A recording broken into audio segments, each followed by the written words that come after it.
Hello, hello.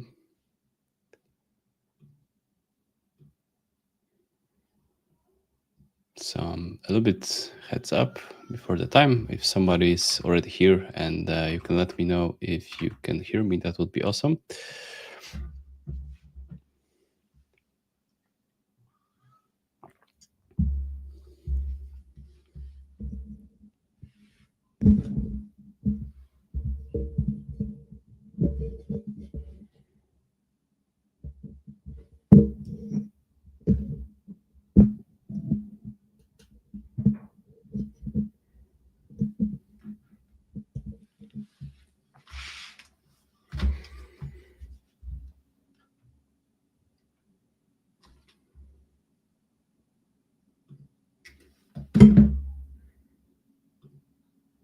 Okay, so I'll start in 2 minutes. Hey, hey, Piotr. Hey, Maciej.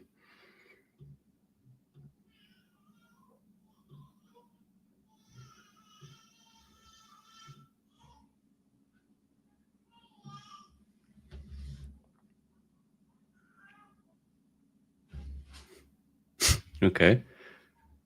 I hope it's not my washing machine.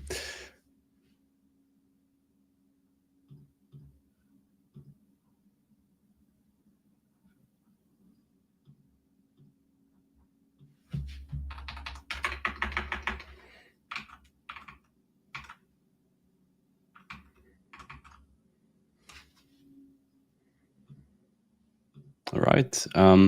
Okay. So let's start. Hi, everyone. Thanks for joining me today on this Monday. So I'll just quickly introduce myself. My name is Łukasz Reszke. I work in Arkansas as software engineer and consultant. And as you can see on this slide, we help Rails applications since 2007. And today I want to share with you my experience about the rewrite versus modernization.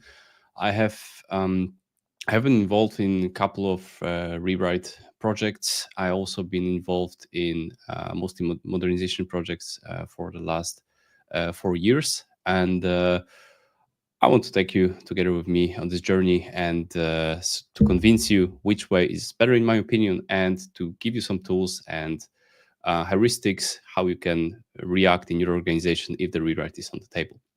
But first, I want you to imagine that your team is frustrated with Slack, the communication tool.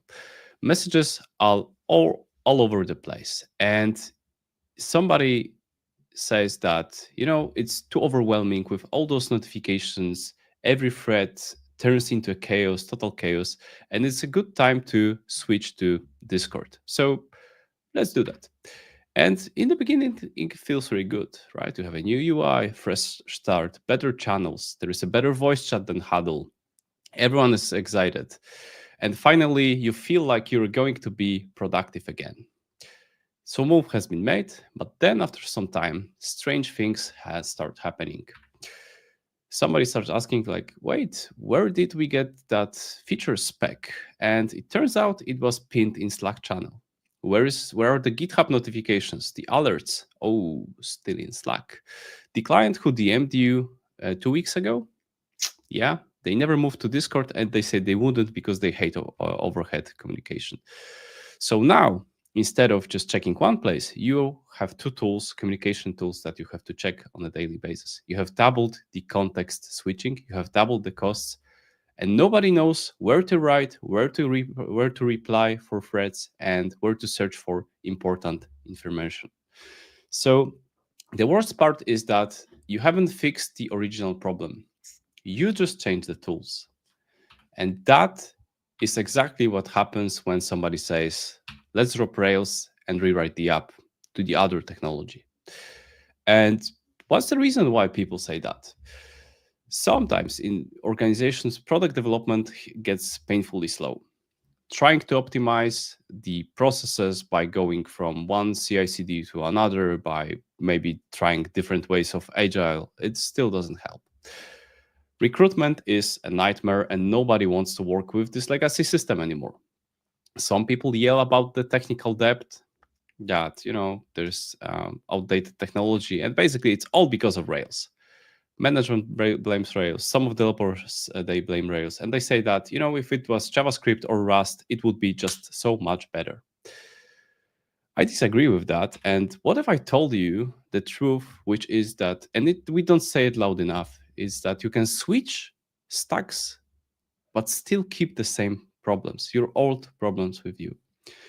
And in most cases, the problem isn't Rails.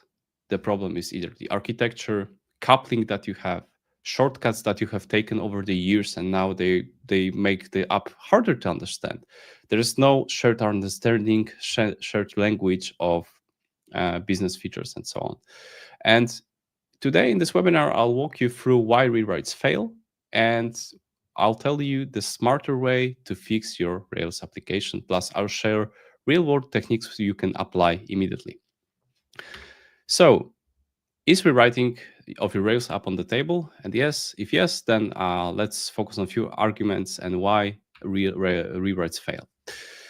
So we have this tendency to believe that the technology will fix all the problems, and I cannot really blame developers or management for that, because the point is that vendors that do sell those tools, they do amazing jobs. Their sales department, they're amazing. They have lots of arguments, right? They can give you a really nice price, a discount for a year, so you can just get vendor locked. So cannot blame that we fall for this trap. But we have to be aware that it is here.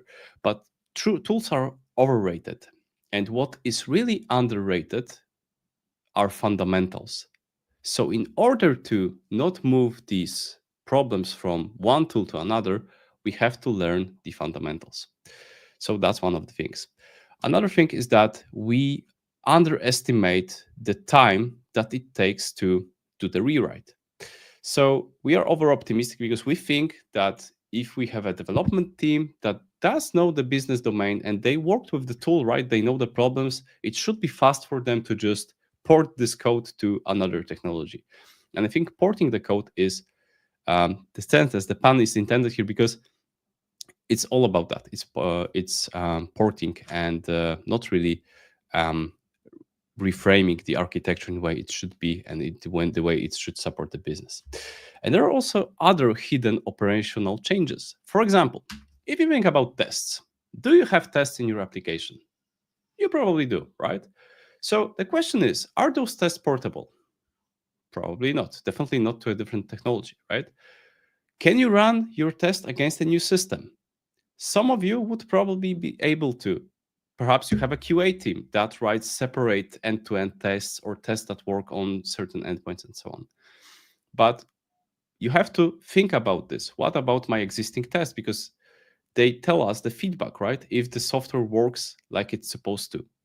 If you lose that information, then it makes the rewrite a whole lots of harder. Another thing that you have to keep in mind is the bug strategy. So what do you do when you discover a bug during the rewrite? Do you fix it? If you fix it, do you fix it in the old system and the new one, or only in the new one? And what about the customers? What if they rely on this bug and that once they are migrated, they'll be unhappy because, hey, this was something that was important and now it works in a totally different way, right? We need to be able to communicate that, but we also need to have a really good strategy. And it feels like a nonsense to rewrite the bugs, right? But it is important aspect of the rewrites. We need to have a decision. What do we do about that? So another thing you have to consider is how to approach the rewrite. Do we go with a new team that is expert in new technologies, but they would lack a domain knowledge? So what about that? So do we let them learn the domain knowledge, or do we just hope that it will go fine?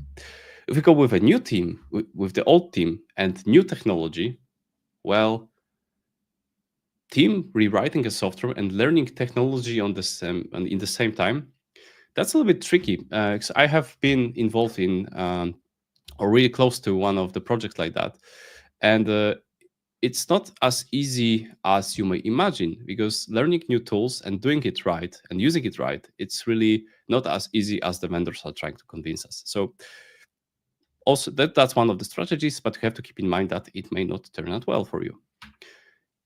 Do you have the old team yet the same technology with the domain knowledge? That's really cool.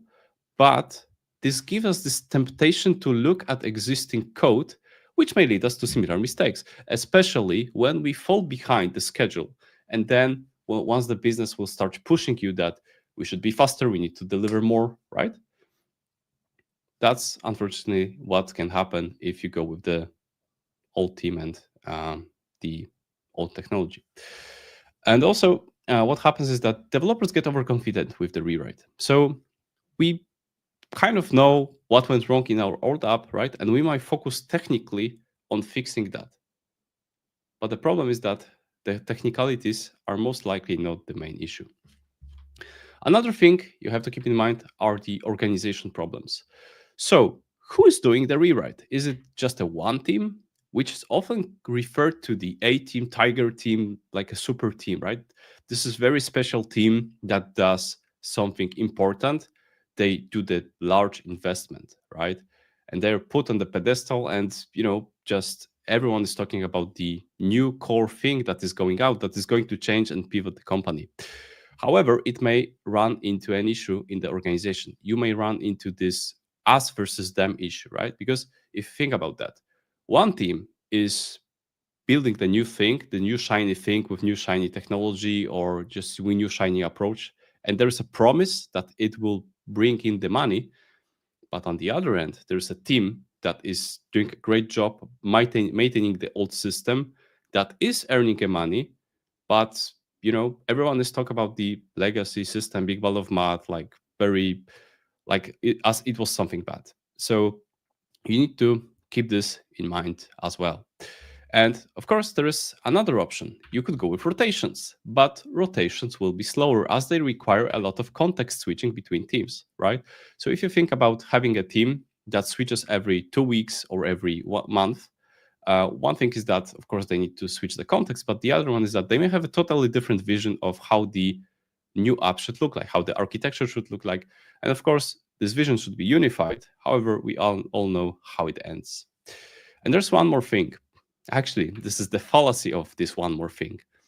So during rewrites, there is this temptation, which is totally understandable, by the way, but there's this temptation from business that we need to extend this one more feature. We need to add this one more feature during the rewrites, right? Even though the application is not live yet, we start building on top of that. And of course, business wants to make money. They want to use what was promised to be better, but it extends the time to market. And that's where often the delays come from. But it's not always that the rewrite is wrong, because sometimes the rewrite may be right when the architecture is fundamentally broken and there's like almost nothing you can do about that because there's no experts in the field and so on. Maybe there's unsupported tech stack.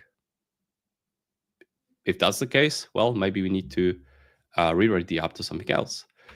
If adding a single feature takes 6 months, well, that's also probably a case in which you can consider that we need to do something about that, and rewrite is one of the options on the table. But rewrite option and rewrite button is reached too soon from my personal experience, because people think that just this new technology will fix all the problems. And of course, there are success stories, right? Twitter did a successful migration from Ruby on Rails into Scala, right? But that was what 13 years ago, and they had so Rails and Ruby, they were in totally different shape than they are today, right? And Twitter had a very specific scalability issue that they needed to solve, but that's not the end of it.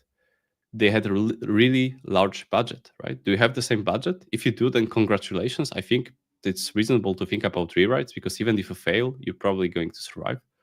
But they also had large engineering team, right? So once again, this team uses a lot of budget, but also brings in a lot of competence, perhaps from the different languages. So that's the things you also have to consider. And the problem in our industry, or the common pattern that I observe, is that we blindly follow the success stories, right? Twitter did rewrite, so we need to do that as well. Netflix is talking about microservices. They have microservices. We need microservices as well. But do you really have the same scale?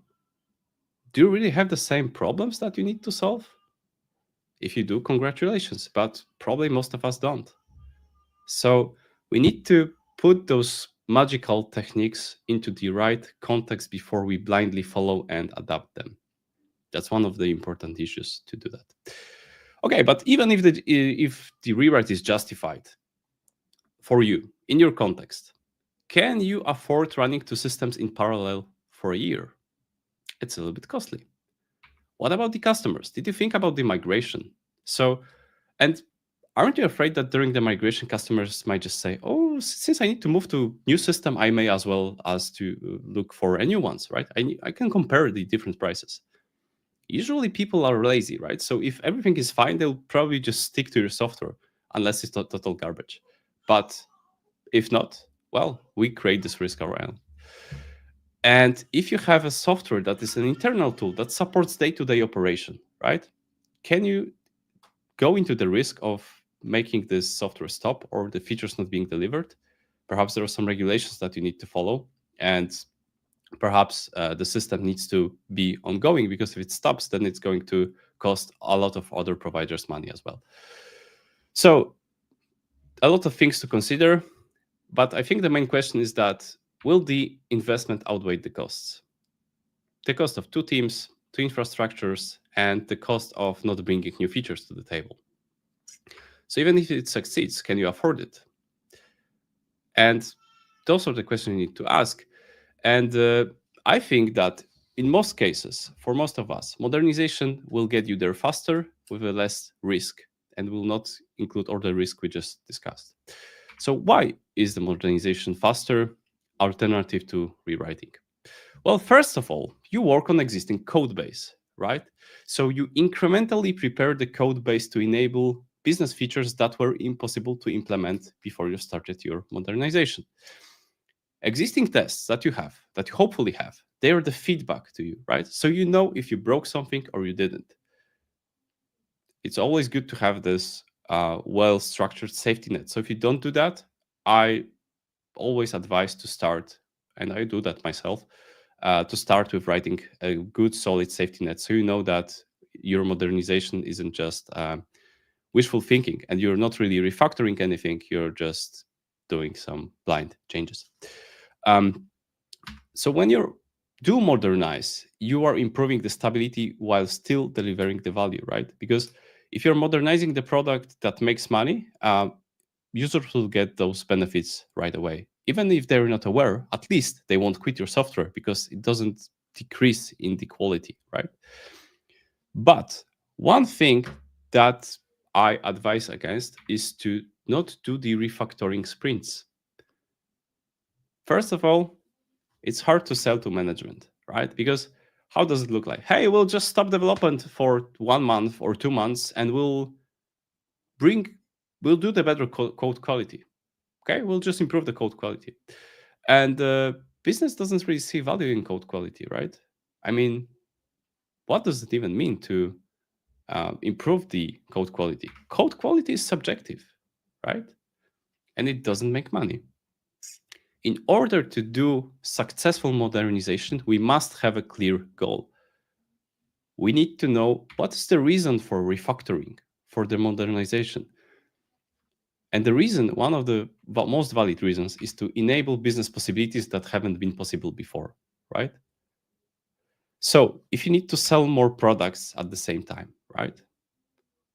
Perhaps you need to solve some locking issue that occurs when you try to do that when you get more traffic. You need to change how your software works underneath, right? So users are not aware, but they will not get run into those locking issues. Another valuable reason to refactor the model is because the money is lost, right? So if you're losing money somewhere because perhaps the sales process is not optimal, that's a good way to, and a good reason to refactor that. Do you need different pricing strategies and they take ages to add? Definitely a rewriting part of modernizing the part of the application is a good solution. Do you need a more aligned pricing model? extend it to accept different calculation politics. If your development is slow, that's my favorite one.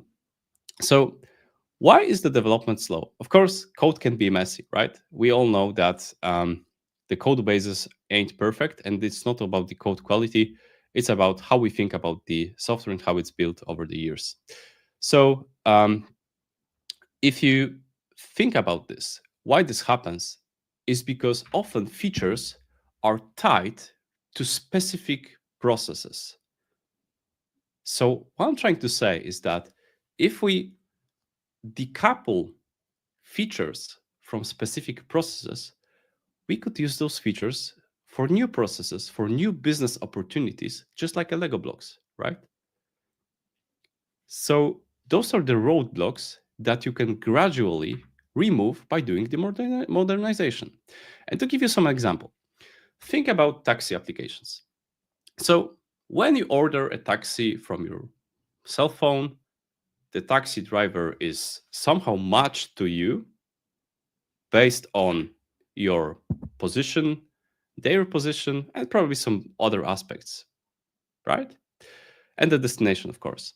And now you have this working for quite similar time. And then we need to extend our business because the business has this fantastic idea. They did validate this idea, and it seems like it can bring us a lot of money. So what we want to do, we want to extend the business with food delivery.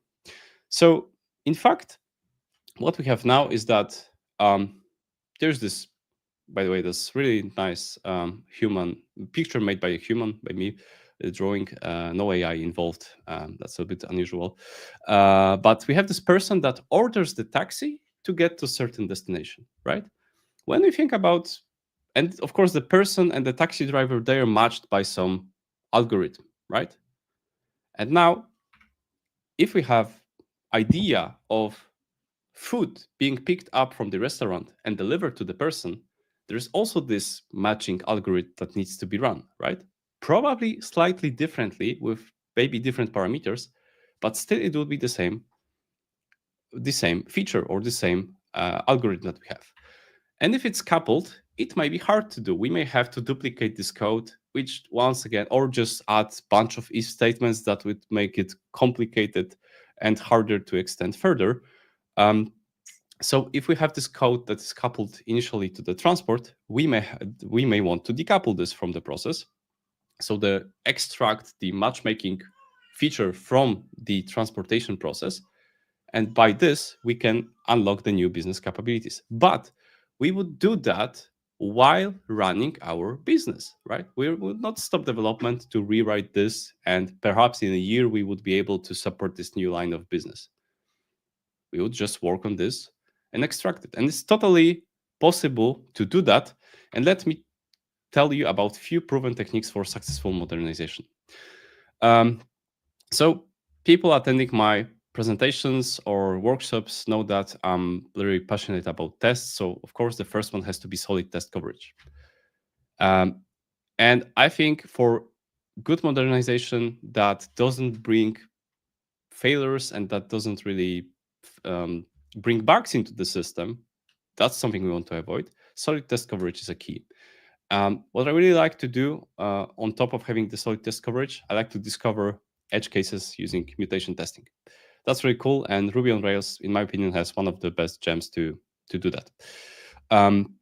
So that's one of the things. Another one is to have feature flags together with rolling deployments. So if you hide your new feature, your new implementation behind the feature flag, so basically you can deploy it whenever you feel ready, right? So one of the benefits is that it doesn't make the long-lived pull request.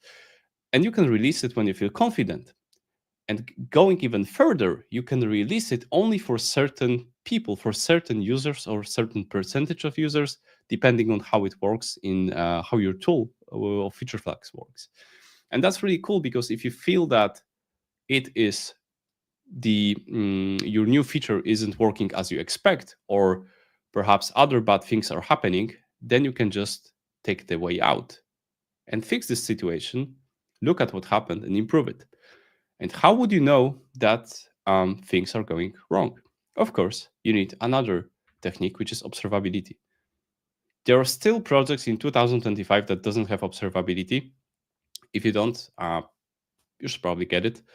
And because when you do modernization, you really want to have this short feedback loop. So first of all, you want to know if there are any bugs happening coming from the new path of your code, right? That's very important. But the other one is that you want to have the metrics. You want to have metrics that you can check. So for example, if you're doing some technical optimization, you may want to know how many HTTP requests run into an error, right? And if this number increases after you switch to new code, then you know that something is probably something needs to be improved. This code needs to be improved. So we just switch it back and see what happens. But there are also other metrics that are more business oriented, such as how much sales per minute do I have, right?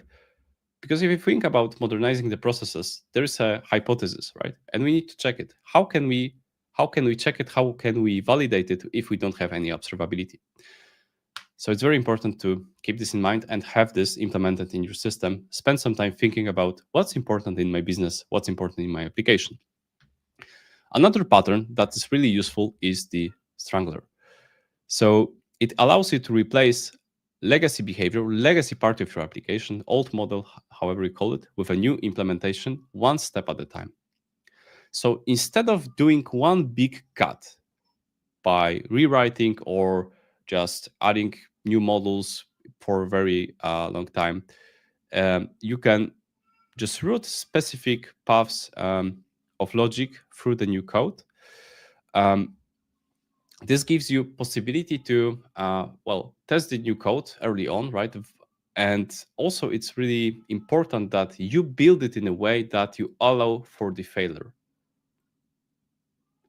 And to do that, allow for the failure and make it invisible for the user. And that's where the shadow traffic technique is really useful. What is the shadow traffic? It enables you to test against production data, but without changing anything. So if it fails, it's only visible for you. So you have this possibility to do the live validation on real data without risk to user-facing experience. And over time, you can build a trust into the new model without blocking user requests and without touching the production data. This is an important aspect. So how it looks like? Well, once you get the request, one of the ways of doing that, of course, there's probably multiple ways. You can schedule some background job that would process the request with a new model. And what you do, you log results, highlight mismatches, report them somehow, and use it to actually gather this data, gather information, whether your new solution works as it's supposed to. So you compare the results, right? Very useful technique.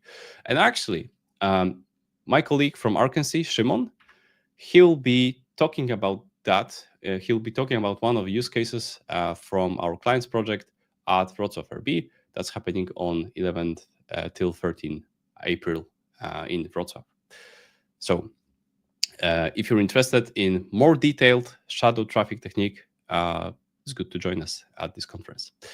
And someone may say, it sounds like it's going to be slower than I would expect because I need to do additional steps. I don't know, maybe, depending on what you measure. But does it give you the confidence to go ahead safely? Yes. Does it give you, will you validate the new features faster than rewriting the whole app?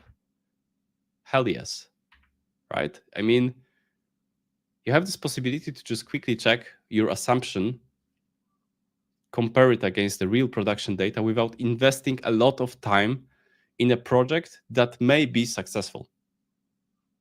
Okay. So another useful technique is the facade. So what's the facade?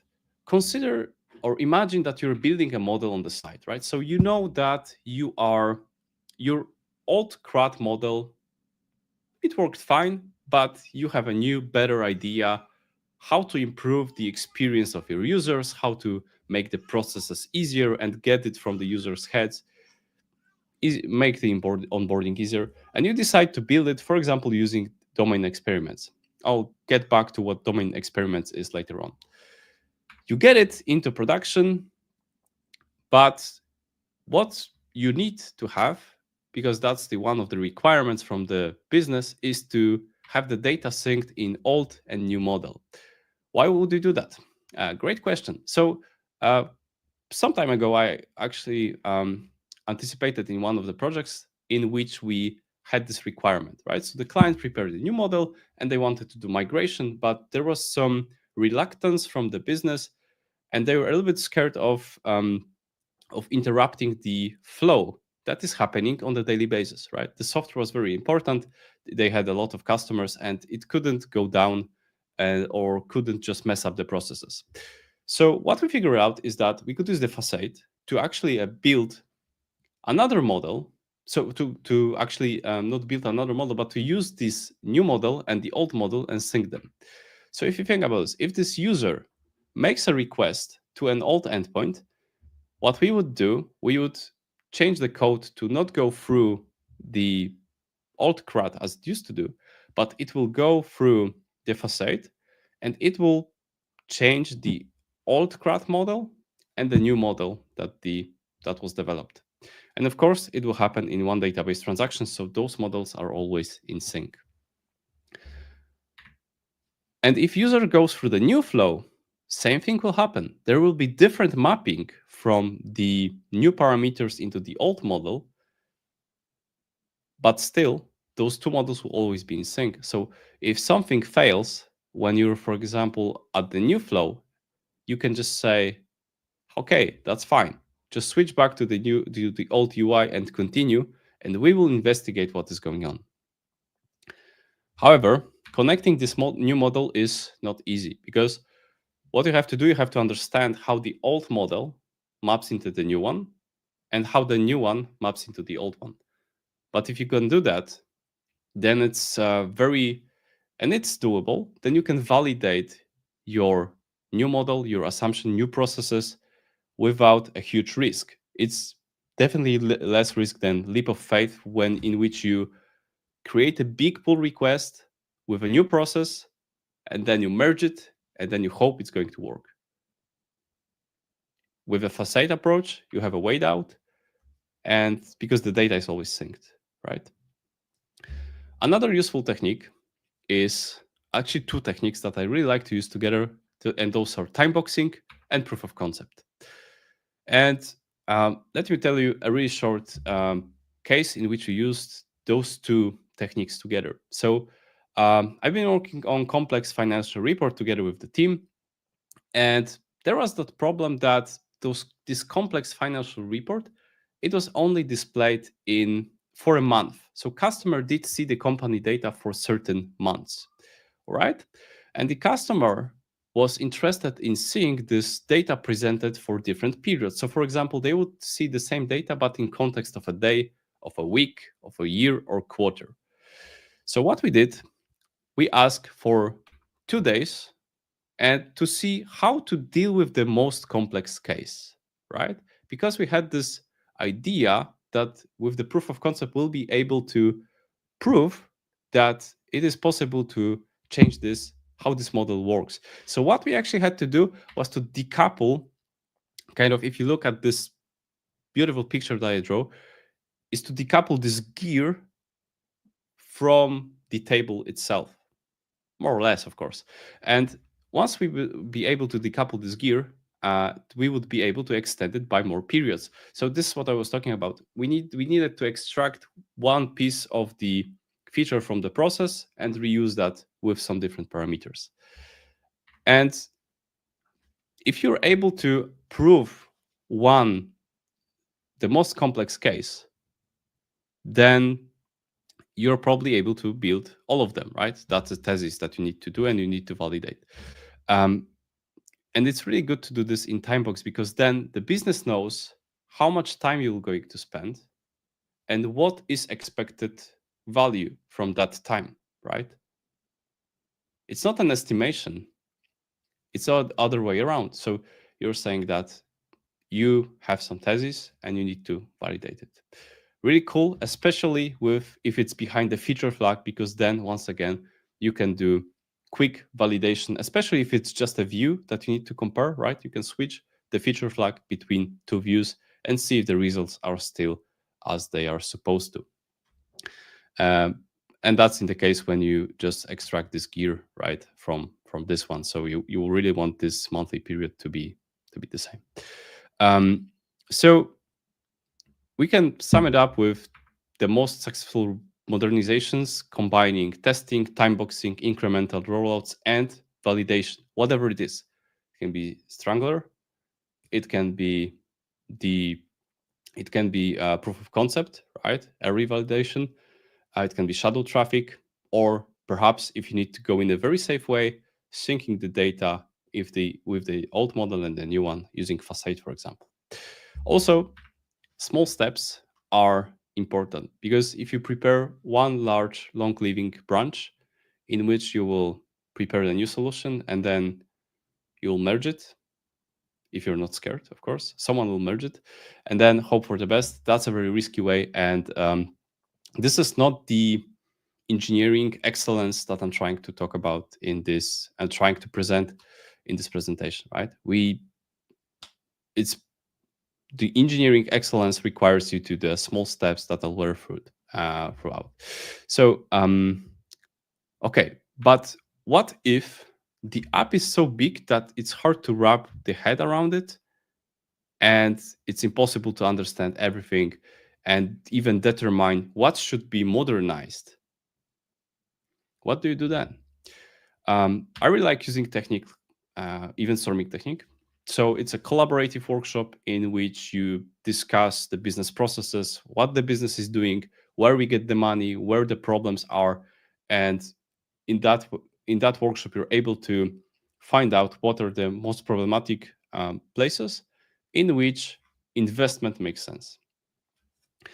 And complementary technique to event storming, which gets you in which you can use to go into more details, is example mapping. So you with example mapping you can investigate certain use cases, and especially on the edges, right, of those use cases, so you can just go deeper and see very specific examples that you probably have implemented in your application.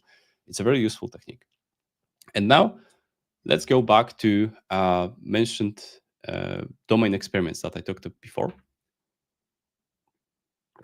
So domain experiments, it's a technique in which it's a really good follow-up of the event storming, and this allows you to basically do, we could say, example mapping, but in the code, right? So for us, software developers, we really like writing code, right? Some of us don't, but some of us prefer to do that.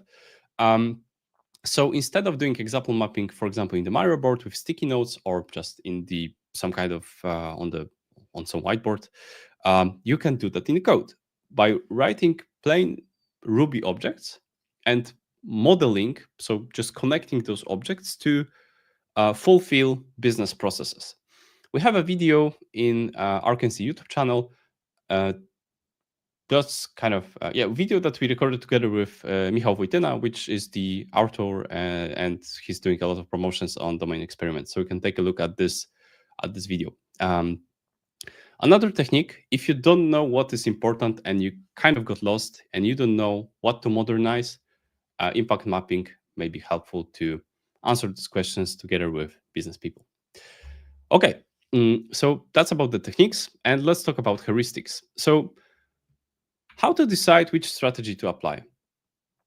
Okay, so long story short, in most cases, it's better to do modernization.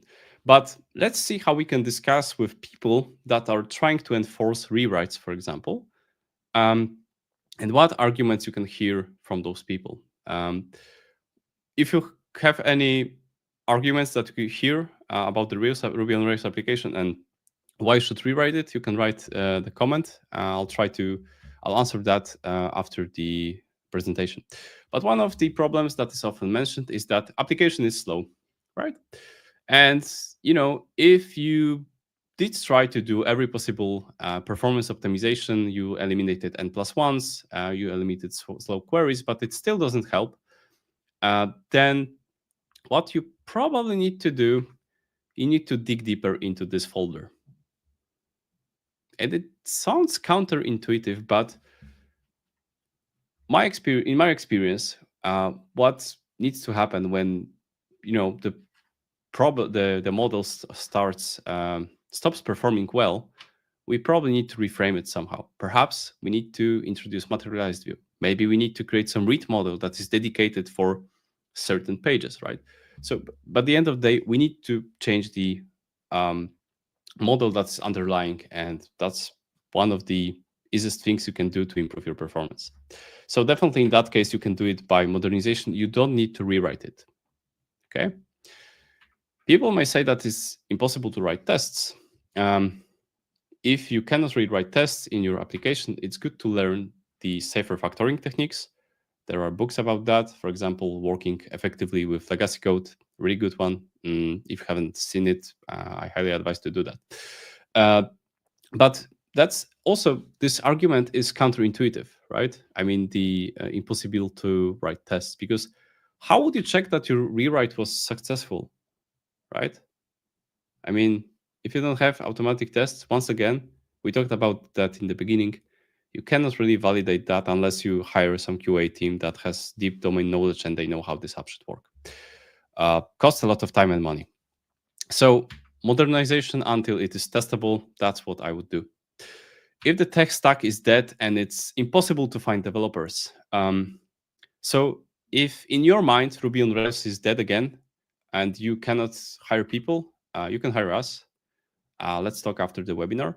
But for example, in cases in which the language is like truly dead, like Visual Basic, for example, and I have a short anecdote here about my one of my close friends. He was working basically with the C# language, but they had the modules that were written in Visual Basic. That's the old .NET technology. You probably don't even know that, but let's just think about some archaic language.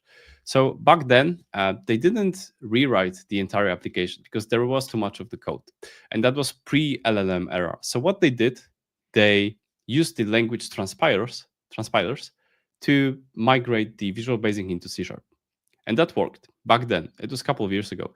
Right now, probably it's way better idea to automate it somehow with the LLMs, right? And do it module by module, small changes, review the PR, run the automatic tests, hopefully you have them, and then validate this idea. So you can either take some kind of hybrid approach and rewrite part of the app, or of the product, especially the ones that are important and change frequently. Because if parts of the product doesn't change, then maybe it's not a good idea to even touch it, right? I mean, there may be no valid reason for that.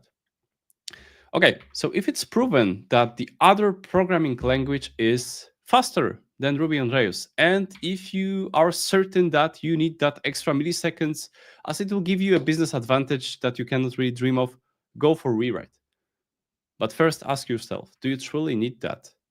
Because there is a very small percentage of business apps in which programming language will make that huge difference, right? It's better and cheaper and quicker to get results to learn to optimize your Ruby on Rails code. So once again, modernization. If your current model, code model, business model is limiting the business capabilities, as with the taxi example, right? Figure out what model you need. You can do that through event storming connected with or complemented by example mapping or domain experiments, and develop that model. Test it before investing more in this. So before you start going deep into this model refactoring or developing it on the side and strangling the old model with a new one, test it, see if it just validates, and see if it just really does all the cases that you need. Okay, so in that case, once again, modernization. Because why am I really stubborn about this modernization? Because as I mentioned in the beginning, rewriting to different technology most likely will not fix the real problems that we have, which is the architecture, which is the coupling, right? The business assumptions that we have. Perhaps we have no contexts, we have no modules. So if we say product, we mean by all means mean the availability of the product, the color, name, price of the product, right? If we just start using this one database table, it can all get messed up. So switching to new technology with the same data model it will not help.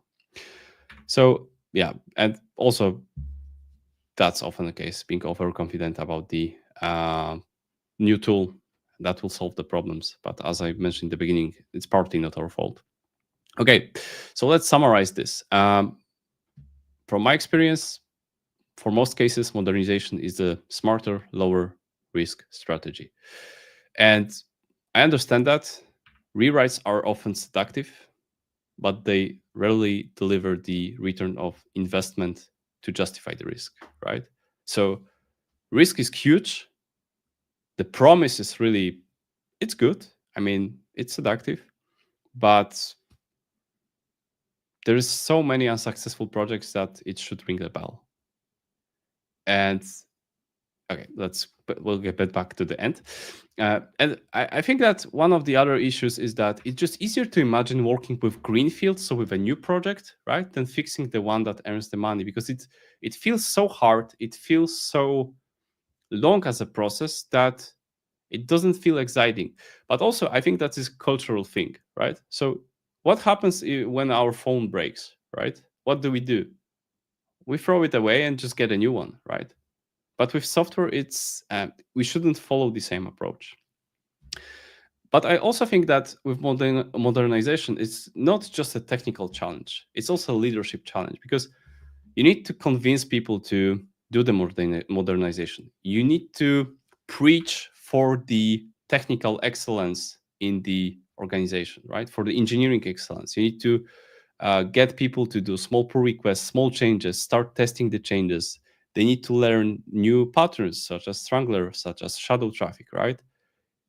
At first, it feels very hard, but later on, you get used to that, and it's just quicker and quicker every time you do this. So, general advice is to start small, test early, and measure often. And remember, and that's also a very important thing, that not entire project has to be replaced at once, right? Not everything is equally important. Not every piece of code is equally important compared to the other ones. Not every piece of code makes money. Some of the code is just there because it needs to be. Users need to have the first name, last name. It's not so important, right? But the code that makes the money is the one that you should modernize and that you should think about. So also, in each case, whether you do modernization or rewrite, you need to consider following, which is also not easy task to perform. Data migration, you need to migrate the data, right?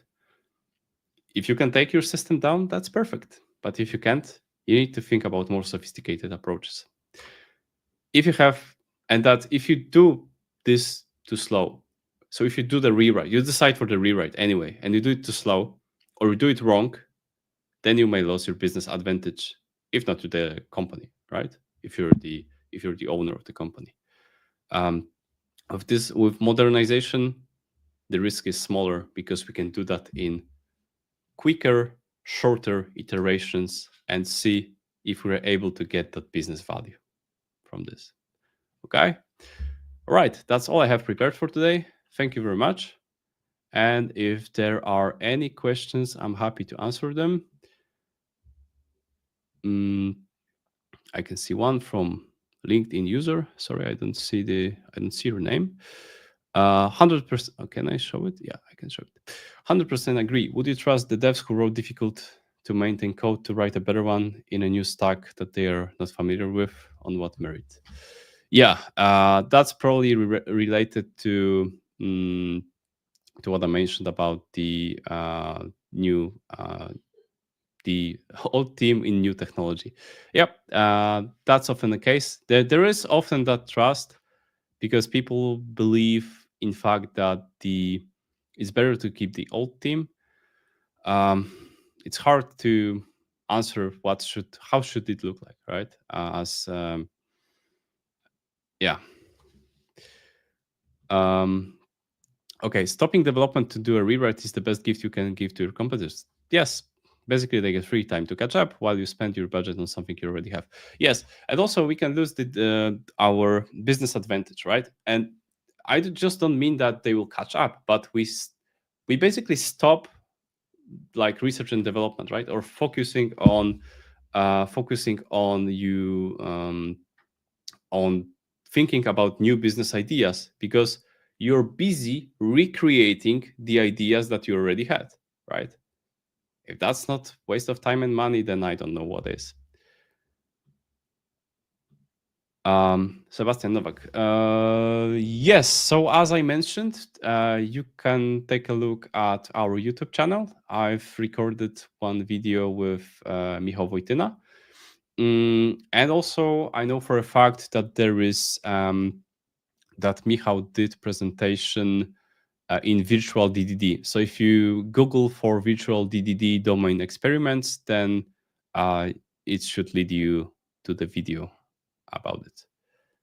If you can't find it, just message me on Twitter or LinkedIn. I'll send you links.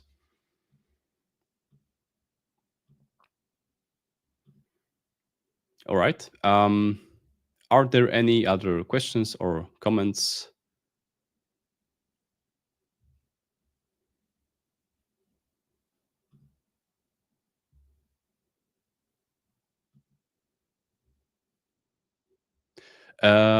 Yes, it is recorded and it will be available in our YouTube channel for unlimited period of time. So whenever you need to go back to this, then feel free.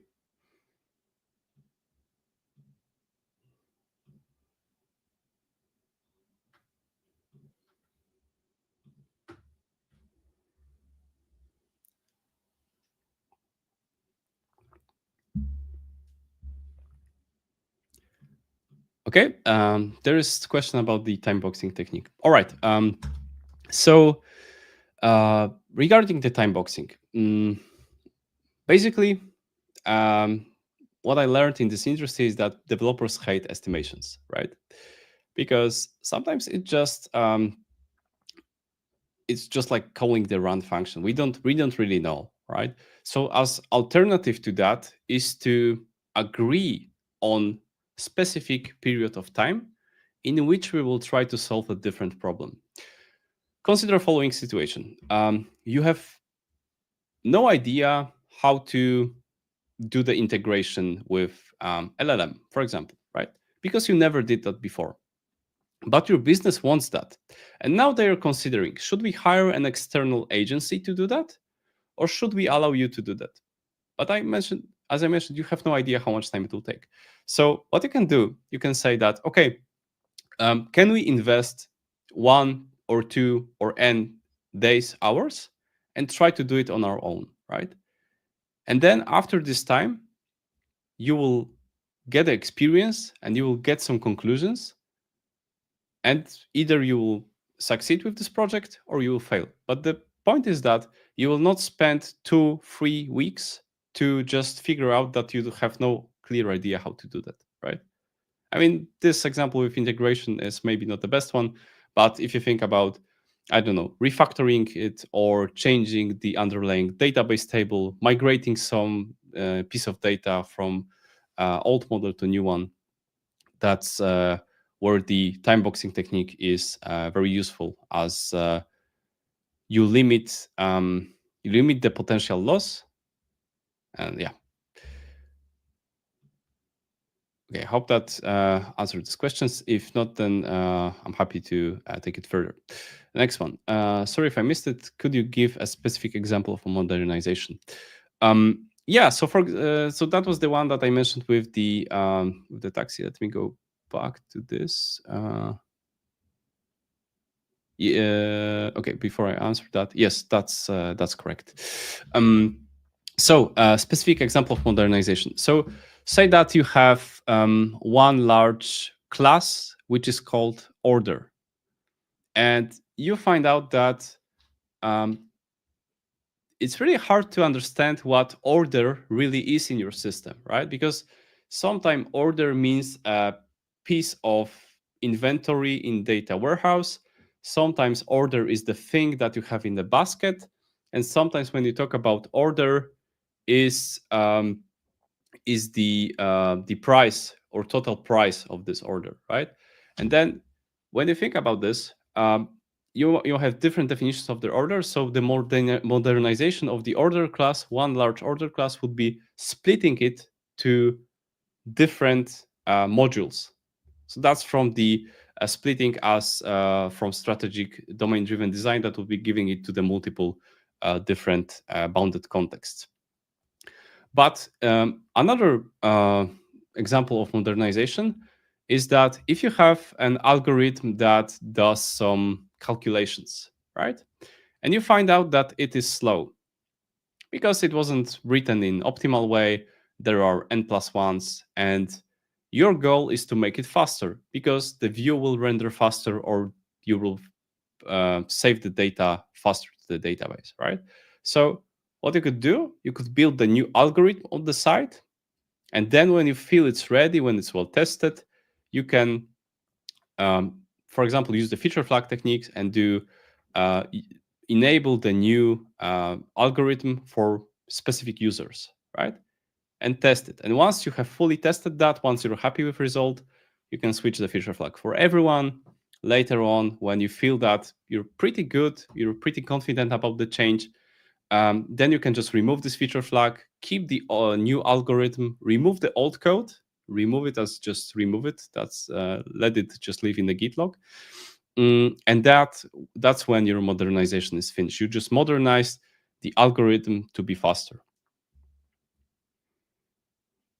And that's just one. Another examples are just about unlocking the business capabilities, as with the taxi example app, right? So it can mean a different thing.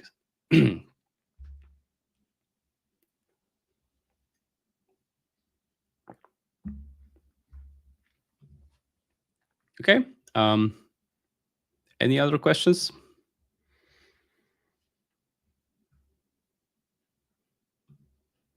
Order is a trivial name for a class. Not only is conflicting with an SQL keyword, but also has different meanings. Order as in order of appearance, order as in order in law, order in customer's order, or a medal for a bravery. And you can orderly order orders. Yeah, that is correct. So having one order in class in the code base, that's probably a code smell because you see that it has a different meanings in different contexts, right?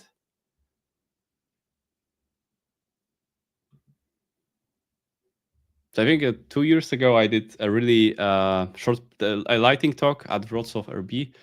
I titled it, I think, DDD sucks, and talked about what is tomato in different bounded contexts. You can take a look at this. It's a very similar example as with the order.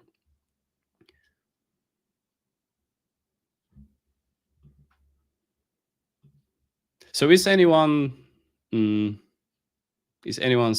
Ruby on Rails application jeopardized with the order to say, I don't know what's popular today, JavaScript?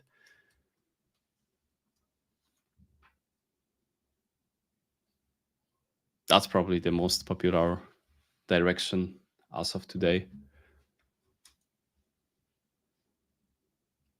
Or TypeScript, because it gets a better compiler.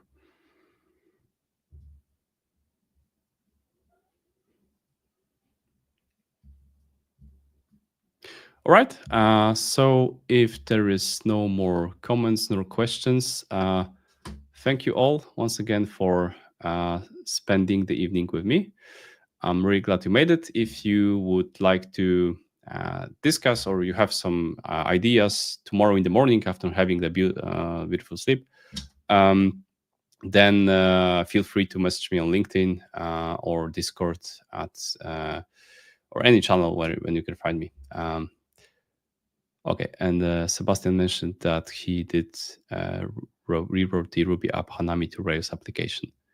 Okay, really curious to talk about how you approach that, because there are probably parts that you could just, or actually, I'm not sure. I haven't worked with Hanami much yet, so yeah, happy to talk about that if you want to share some more details. All right, so thanks everyone, and see you around. Hopefully at Wrocław RB in 11 days. Yeah. Oh, and by the way, at Worlds of RB, we are also running the Hotwire workshops. So if you are thinking about rewriting your React app to Hotwire, that may be a good opportunity to join us and learn how to use that effectively, and skip mistakes that we had to do in the beginning to learn that. All right. Thank you very much. Have a good evening. See you.